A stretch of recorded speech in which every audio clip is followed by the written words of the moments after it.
বন্ধুরা আজকের এই ভিডিওটা টপিক হলো IQOOZ7 Pro 5G মোবাইলটাকে নিয়ে। তো কিছুদিন আগেই মোবাইলটা লঞ্চ হয়েছে। IQOOZ বেশিরভাগই মোবাইল গেমারদেরকে টার্গেট করে বানিয়ে থাকে। এবারেও ঠিক একই হতে চলেছে। গেমারদের জন্য তো থাকছে শক্তিশালী প্রসেসর মিডিয়াটেক ডায়মেনসিটি 7200 4nm এর প্রসেসর এবং ক্যামেরার মধ্যে থাকতে চলেছে স্যামসাংয়ের 64 মেগাপিক্সেলের ওআইএস ক্যামেরা এবং ডিসপ্লের মধ্যে থাকতে চলেছে 3D ডিজাইনের সঙ্গে সুপার অ্যামোলেড ডিসপ্লে। এবারে IQOOZ7 Pro 5G মোবাইলটা গেমিং, ক্যামেরা এবং ডিসপ্লে সব কিছু মিলে একটা দুর্দান্ত মোবাইল হতে চলেছে। মোবাইলটার মধ্যে এত কিছু থাকা সত্ত্বেও তোমাদের জন্য এই মোবাইলটা ভালো হবে কি না সব কিছু বলবো আজকের এই ভিডিওর মধ্যে। তো ভিডিওটা প্রথম থেকে শেষ পর্যন্ত দেখতে থাকো, আর চ্যানেলে নতুন হয়ে থাকলে চ্যানেলটাকে সাবস্ক্রাইব করে রেখো। চলো ভিডিওটা দেখতে থাকো। মোবাইলটার প্রথমে লুক এবং ডিজাইন থেকেই শুরু করি। মোবাইলটাকে প্রথমবারের মতো যদি দেখে থাকো তাহলে তোমাদের মনে একটাই প্রশ্ন আসবে, মোবাইলটা কি 22,000 টাকা দাম? মোবাইলটার কালার এবং ডিজাইন দেখে বোঝাই যাবে না এটা 22,000 টাকা মোবাইল। এটা দেখে মনে হবে 30 থেকে 40,000 টাকা বাজেটের মধ্যে কোনো মোবাইল। মোবাইলটার মধ্যে কালারের কথা যখন উঠলো তখন তোমাদেরকে বলেই দিই, মোবাইলটার মধ্যে তোমরা দুটি কালার অপশন দেখতে পাবে। হালকা সাদা এবং হালকা নীল মিলে একটা কালার অপশন দেখতে পাবে। তার সঙ্গে আরেকটি কালার পাবে কালো এবং ম্যাটেল ডিজাইনের সঙ্গে। মোবাইলটা থিকনেসে দেখতে পেয়ে যাবে 7.36 মিলিমিটার থিকনেস পাবে। তো খুবই পাতলা বলতে পারি মোবাইলটা। তো হাতে ধরে বেশ ভালোই মজা পাবে। মোবাইলটা ওজনের দিক থেকে খুব একটা হালকা বলা যায় না, 175 গ্রামে ওজন পাবে। তো মোবাইলটা হাতে ধরে বেশ ভালোই মজা পাবে এবং মোবাইলটার সামনের দিকে এবং পিছনের দিকে 3D কার্ভ ডিজাইনের সঙ্গে পাবে মোবাইলটা। মোবাইলের পিছন সাইডে প্রোটেকশনের দিক থেকে জানা গেছে মোবাইলটার মধ্যে এনএজি গ্লাসের প্রোটেকশন পাবে। এদিকে খুবই ভালো ব্যাপার বলতে পারি, মোবাইলের ব্যাক সাইডে এনএজি গ্লাস থাকা ক্ষেত্রে মোবাইলটার ব্যাক সাইডে আঙুলের ছাপ কোনোভাবেই আসবে না। মোবাইলটার মধ্যে মাইনাস পয়েন্ট হলো মোবাইলটার মধ্যে সিঙ্গেল স্পিকার দেখতে হবে, মোবাইলটার মধ্যে স্টিরিও স্পিকার দেখতে পাবে না। সিঙ্গেল স্পিকার থাকা ক্ষেত্রে তোমরা সাউন্ড কোয়ালিটি তো ভালোই পাবে, কিন্তু স্টিরিও স্পিকার থাকলে আরও একটু বেশি ভালো পেতে। সাউন্ড কোয়ালিটির দিক থেকে অত কিছু ভালো বলবো না। এবং মোবাইলটার ডিসপ্লে সাইজ পেয়ে যাবে 6.78 ইঞ্চি 3D curve super AMOLED display এবং তার সঙ্গে পেয়ে যাবে 120 হার্টজের রিফ্রেশ রেট এবং 1300 নিটসের পিক ব্রাইটনেস।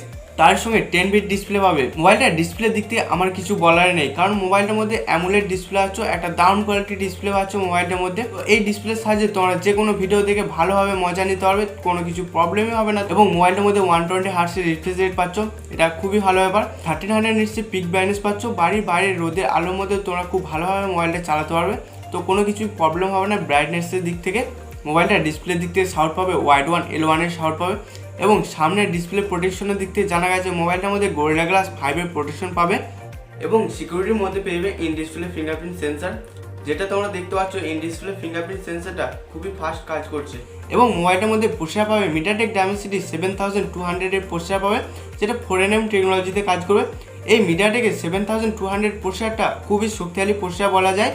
এই প্রসেসর থাকাতে মোবাইলটার মধ্যে আন্তর্জাতিক স্কোর দেখতে হবে 7 লাখের ওপর। এই যে মোবাইলটার মধ্যে 7 লাখের ওপর আন্তর্জাতিক স্কোর দেখতে পাচ্ছ, এই স্কোরটা খুবই ভালো স্কোর। এই স্কোর থাকাতে তোমাদের মোবাইলে কোনো কিছু প্রবলেম হবে সেটা আমি আশা করি না। তো 13 টেসিক গ্রাফটা দেখো, তো ঠিকঠাকই আছে বলতে পারি, তো এটা ভালোই বলা যায়। এই প্রসেসর থাকাতে BGMI 60 FPS খুব ভালোভাবে গেম খেলে মজা নিতে পারবে, কোনো ল্যাগ বা ফ্রেম ড্রপ কোনো কিছুই দেখা দেবে না। এবং COD খেলতে পারবে 90 FPS হাই সেটিংয়ের মধ্যে। তো একটা ভালো কোয়ালিটির প্রসেসর পাচ্ছ মোবাইলটার মধ্যে। এই প্রসেসর থাকাতে HDR সেটিংয়েও তোমরা গেম খেলতে পারবে। মোবাইলটার মধ্যে গেমিংয়ের দিক থেকে অনেক কিছুই মোড পেয়ে যাবে। 4D হ্যাপটিক মোটর থাকাতে তোমরা বেশ ভালোভাবে গেমের মজাটা নিতে পারবে। এরপর বলি মোবাইলের ক্যামেরার সম্পর্কে। মোবাইলের ব্যাক সাইডে তোমরা দুটি ক্যামেরা অপশন দেখতে হবে। মোবাইলের মেন সেন্সর পেয়ে যাবে স্যামসাংয়ের GW3 64 মেগাপিক্সেলের ওআইএস ক্যামেরা পাবে। তারই ঠিক পাশে 2 মেগাপিক্সেলের ডেপথ সেন্সর পাবে। মোবাইলের ক্যামেরার দিক থেকে আল্ট্রাওয়াইড ক্যামেরা দেয়নি, তো আল্ট্রাওয়াইড ক্যামেরা দিলে একটু বেশি ভালো হতো। মোবাইলে মেন ক্যামেরা তোলা ছবির ডিটেলসগুলো বেশ ভালোই দেখতে হবে এবং খুব একটা খারাপ সেরকম কিছু না, তো বেশ ভালোই বলা যায়। মোবাইলের ব্যাক সাইডে ক্যামেরার দিক থেকে ডাইনামিক রেঞ্জটা বেশ ভালোই পেয়ে যাবে।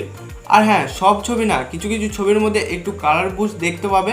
তো ক্যামেরার দিক থেকে আমি বলবো ঠিকঠাকই আছে। স্যামসাংয়ের এই ক্যামেরাটা বেশ ভালোই বলা যায়। পোর্ট্রেট মোডে তোলা ছবি HD ডিটেকশনগুলো বেশ ভালোই লাগছে, তো খুব একটা খারাপ লাগছে সেরকম কিছু না, তো ঠিকঠাকই আছে আমি বলবো। তো 64 মেগাপিক্সেল ওআইএস ক্যামেরা থাকাতে রাতের ছবিগুলো বেশ ভালোই ক্লিয়ার দেখা যাচ্ছে এবং লো লাইট কন্ডিশনে তো ভালোভাবে ছবি তুলে দেবে, কোনো কিছু প্রবলেম হবে না। ঠিক ক্যামেরার পাশে তোমরা ফ্ল্যাশ অপশন দেখতে হবে। IQOO এটা নাম দিয়েছে অরার লাইট এবং নর্মাল মোবাইলে ফ্ল্যাশগুলির চেয়ে এই মোবাইলে অরার লাইটটা একটু বেশি কাজে দেবে। রাতের মধ্যে তোমরা যদি অরার লাইট জ্বেলে ফটো তুলো, সেই ফটোর মধ্যে একটু বেশি ক্লিয়ারিটি পাবে এবং একটু সফট ফিল পাবে, যেটা নর্মাল মোবাইলের ফ্ল্যাশগুলির মধ্যে হয় না।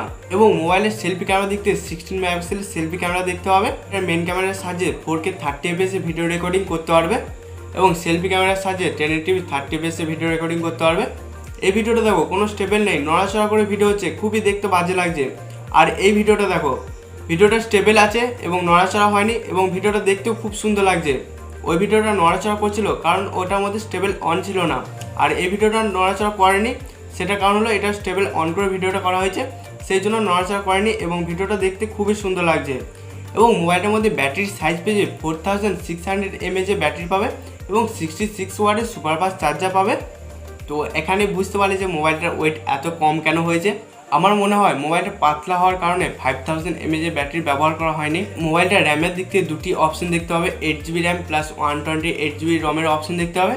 ঠিক আরেকটি অপশন দেখতে হবে 8GB র্যাম প্লাস 256GB স্টোরেজের অপশন দেখতে হবে। LPDDR4X র্যাম টাইপ পাবে, UFS 2.2 স্টোরেজ টাইপ পাবে। মোবাইলটার মধ্যে আগে থেকেই ফান্টাস ওএস এর সঙ্গে অ্যান্ড্রয়েড 13 এর আপডেট পাবে। ঠিক তার সঙ্গে পাবে 2 বছরের মেজর আপডেট এবং 3 বছরের সিকিউরিটি আপডেট। এই ইউআইটা একবারে ক্লিন ইউআই বলবো না, তো এই ইউআইয়ের মধ্যে তোমরা অনেকে উল্টোপাল্টা অ্যাপ দেখতে পাবে আগে থেকে, যেমন হট গেম, হট অ্যাপ, এগুলো চাইলে তোমরা ডিসেবল করতে পারো। তো ইউআই দিক থেকে একবারে ক্লিন হওয়া দরকার ছিল। কানেক্টিভিটির মধ্যে 10 5G ব্যান্ডসের সাপোর্ট পাবে, যেমন ওয়াইফাই 6 এর সাপোর্ট পাবে, ব্লুটুথ 5.3 সাপোর্ট পাবে, ডুয়েল 4G ভোল্টেজ সাপোর্ট পাবে। মোবাইলটার মধ্যে আরও একটা মাইনাস পয়েন্ট হলো মোবাইলটার মধ্যে NFC সাপোর্ট পাবে না এবং মোবাইলটার মধ্যে IP52 এর রেটিং পাবে। তো আজকের এই ভিডিওটা তোমাদের কেমন লাগলো কমেন্ট করে জানাতে ভুলো না, আর চ্যানেল যদি নতুন হয়ে থাকো চ্যানেলটাকে সাবস্ক্রাইব করে রেখো।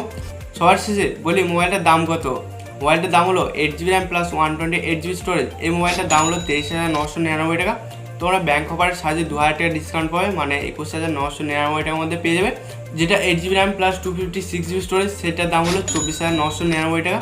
তো এটার মধ্যেও তোমরা 2000 টাকা ডিসকাউন্ট পাবে ব্যাংক অফারের সাহায্যে। তো আজকের মতো বাই বাই।